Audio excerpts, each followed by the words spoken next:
berkumpul mengeluarkan pikiran dengan lisan dan tulisan dan sebagai ditetapkan dengan undang-undang.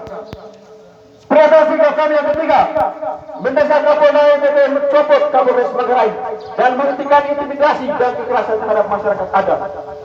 Intimidasi yang kekerasan yang dilakukan oleh aparat penegak hukum terhadap masyarakat adat Pucur Leuk berkenaan dengan amanat yang dimandatkan oleh undang-undang. Sebagai institusi yang bertujuan menjaga keamanan dan ketertiban, tindakan kekerasan yang berlebihan ini sangat bertentangan dengan nilai-nilai hak asasi manusia dan prinsip penegak hukum yang berkeadilan.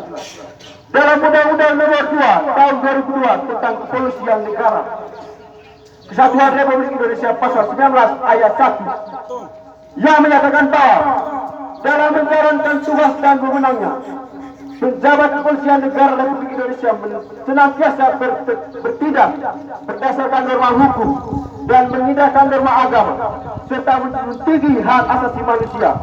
Pasal 13 tugas pokok kepolisian Republik Indonesia adalah memelihara keamanan dan ketertiban masyarakat, menegakkan hukum, memberikan perlindungan pengayoman dan melayanikan kepada masyarakat. Namun situasi hari ini menunjukkan bahwa aparat kepolisian tidak lagi menjunjung tinggi hak asasi manusia, tidak mengayomi masyarakat dan pelayanan yang baik. Untuk itu, kami menuntut aparat penegak hukum untuk bertindak berdasarkan prinsip-prinsip tersebut, mendepankan pendekatan humanis dan proporsional dalam menjalankan tugas. Dengan ini, kami menegaskan bahwa setiap pembangunan harus dilakukan secara inklusif, menghormati hak asasi manusia, serta melibatkan masyarakat lokal dalam pengambilan keputusan. Kami tidak akan tinggal diam dalam menghadapi tindakan represif terhadap masyarakat adat dan kebebasan pers. Salam perjuangan aliansi mahasiswa peduli Pucur Leuk.